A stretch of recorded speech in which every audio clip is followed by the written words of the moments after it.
भाजपा की एक बात में तो तारीफ बनती है कि कोई भी व्यक्ति यदि संगठन से ऊपर अपने आप को मानने लगता है तो फिर भाजपा उसकी क्लास लगा देती है।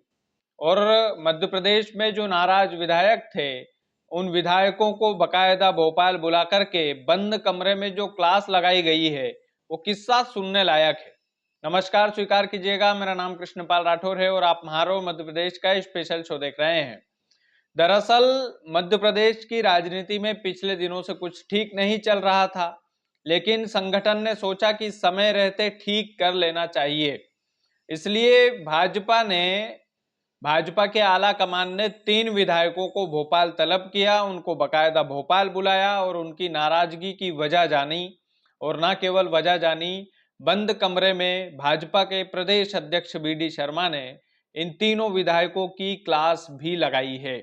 क्या कुछ हुआ बंद कमरे में, वो जानते हैं। सबसे पहले तो ये जानते हैं कि ये 3 विधायक कौन थे जिनको भोपाल तलब किया गया था, जिनको भोपाल बुलाया गया था।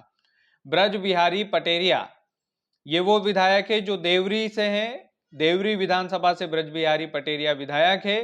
और पटेरिया जी का इस्तीफा सोशल मीडिया पर वायरल हुआ था। बकायदा सोशल मीडिया पर इस्तीफा वायरल हुआ था, इस वजह से हुआ था क्योंकि पटेरिया जी ने इस्तीफा अपनी ही सरकार के खिलाफ दे दिया था कि भैया मुझे विधायक नहीं रहना है, मेरी सरकार में मेरी ही नहीं सुनते हैं अधिकारी।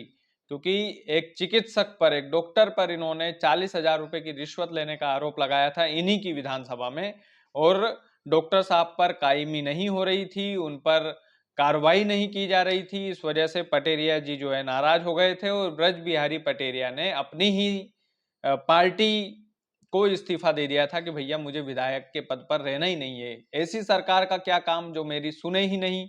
तो ब्रज बिहारी पटेरिया अभी हाल ही में चर्चा में थे। दूसरे मऊगंज से विधायक है प्रदीप पटेल, इन्होंने भी सरकार के खिलाफ बहुत कुछ बोला था। तीसरे हैं प्रदीप लारिया, इन्होंने भी सरकार की जो है आलोचना की थी। और काफी सारे जो विधायक हैं जिनके इसमें नाम नहीं है, लेकिन ये जो 3 विधायक मुख्य था, इन तीनों विधायकों को भोपाल बुलाया गया और भोपाल में जो कुछ भी इन विधायकों के साथ किया गया वो बी.डी. शर्मा अच्छे से जानते हैं। बी.डी. शर्मा प्रदेश अध्यक्ष हैं और बी.डी. शर्मा ने जो क्लास लगाई है इन तीनों की, अच्छे से समझा दिया है कि संगठन से बढ़कर कोई भी नहीं है भैया। संगठन के खिलाफ अगर काम करोगे तो फिर दिक्कत में आ जाओगे। इसलिए संगठन की लाइन में रहकर काम करना है। संगठन जिस पद्धति पर चल रहा है उस पद्धति में रह करके आप लोगों को काम करना है। और यदि लाइन से बाहर गए तो फिर आने वाले समय में आपके लिए दिक्कत पैदा होगी ही। और आने वाले समय में इन लोगों ने दिक्कत पैदा कर ली है। कुल मिलाकर बात यह है, क्योंकि भाजपा हर एक बात को याद रखती है। हो सकता है कि आने वाले चुनाव में, अभी तो राज है 4-5 साल, अभी 4 साल तो कम से कम राज है इनका, लेकिन 4 साल के बाद जब ये टिकट मांगने के लिए जाएंगे तो इनको भाजपा टिकट देगी कि नहीं देगी, सबसे बड़ा सवाल ये है। क्योंकि इन्होंने पार्टी के खिलाफ जो है मुखर होकर के पार्टी का विरोध किया है और भारतीय जनता पार्टी में ये नहीं चलता है बॉस। संगठन की इसमें तारीफ होना चाहिए। जो भी पार्टी लाइन से हटकर काम करता है उस व्यक्ति को अच्छे से बैठाकर समझा दिया जाता है। और इन तीनों ने पार्टी लाइन के खिलाफ ही काम किया है, अपने ही संगठन के विरोध में ये तीनों उतरे हैं। ये तीनों नहीं, गोपाल भार्गव का भी नाम है इसमें। गोपाल भार्गव भी कार्यक्रम छोड़कर चले गए थे मुख्यमंत्री जी का।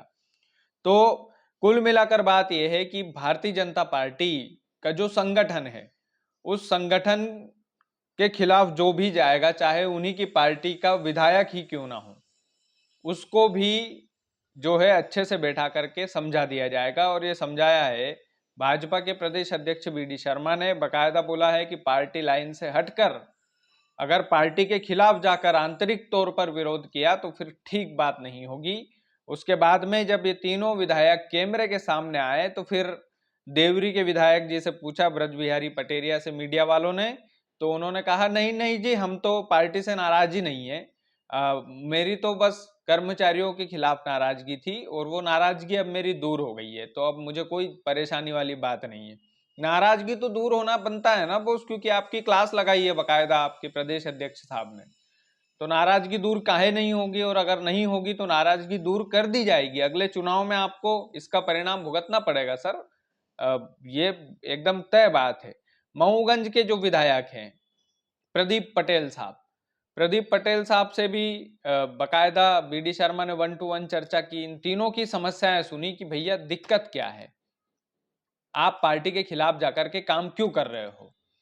तो फिर इन तीनों विधायकों ने अपनी अपनी समस्याएं जो है प्रदेश अध्यक्ष के सामने रखी। बंद कमरे में इन दो बातचीत हुई, और बंद कमरे की बातचीत को मीडिया वालों ने ज्यादा जानने की कोशिश की, तो ज्यादा कुछ बताया नहीं इन लोगों ने।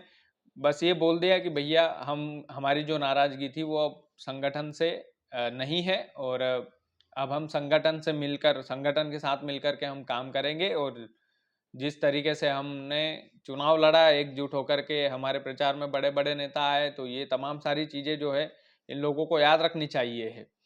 लेकिन जो भी है, बकायदा बीडी शर्मा ने इनकी क्लास लगाई है, और मध्य प्रदेश की राजनीति में भाजपा के लिए ये जरूरी भी था, क्योंकि इस तरह की घटनाएं कई सारे अच्छे अच्छे संगठनों को, छोटी छोटी जो दरारें हैं वो धराशायी कर देती है। इसका जीता जागता उदाहरण कांग्रेस है। मध्य प्रदेश की कांग्रेस में यदि कमलनाथ और सिंधिया ये दोनों समय रहते एकजुट हो जाते, ये दोनों समय रहते यदि एक दूसरे से सामंजस्य बैठा लेते, तो फिर जाहिर सी बात है कि कांग्रेस की जो मनोदशा है आज कुछ और होती। हो सकता है कांग्रेस सत्ता में भी होती, क्योंकि ज्योतिरादित्य सिंधिया ने वो दमखम दिखाया और सामने वाली पार्टी में वो चले गए विधायकों को लेकर, और कांग्रेस की लुटिया जो है अभी तक डूबी हुई है। कोई सानी नहीं है भैया, मजबूत विपक्ष के तौर पर भी मध्य प्रदेश में कांग्रेस नहीं है। तो कहीं ना कहीं संगठन को जो चीजें कमजोर करें, भाजपा से कांग्रेस को सीखना चाहिए कि चाहे कोई भी व्यक्ति हो। अब दिग्विजय सिंह के भाई लक्ष्मण सिंह ही बोलते रहते हैं, अपनी ही पार्टी के खिलाफ बोलते हैं, तब भी कोई लीगल एक्शन नहीं लेती है कांग्रेस। तो कहीं ना कहीं यह है कि पार्टी लाइन तो पार्टी लाइन, वो उसमें उसके खिलाफ कोई भी नहीं जाएगा, चाहे विधायक हो, चाहे सांसद हो, चाहे कोई भी हो, चाहे मोदी जी ही क्यों ना हो। पार्टी की जो गाइडलाइन है उसके अंतर्गत रहकर ही काम करना पड़ेगा, मतलब पड़ेगा। तो ये चीजें होना चाहिए, और ये चीजें भाजपा में दिखाई देती भी है। तो मुझे लगा कि यार भाजपा में जो कुछ भी हो, प्रदेश भले कर्जे में डूबा हो, चाहे लाडली बहना की 3,000 नहीं किए हो, चाहे किसानों को फसल का दाम ठीक नहीं मिल रहा हो, लेकिन अपनी पार्टी में आंतरिक कला को सुलझाने की कला जो है वो भाजपा में है कहीं ना कहीं, और इस बात की तारीफ तो बनती है। बाकी हमारा नया शो है मारो मध्य प्रदेश, इसका नाम रखा है देसी। तो आप लोग वीडियो को ज़्यादा से ज़्यादा शेयर कीजिएगा, चैनल यदि आपने सब्सक्राइब नहीं किया तो प्लीज़ कर लीजिएगा। बहुत बहुत धन्यवाद।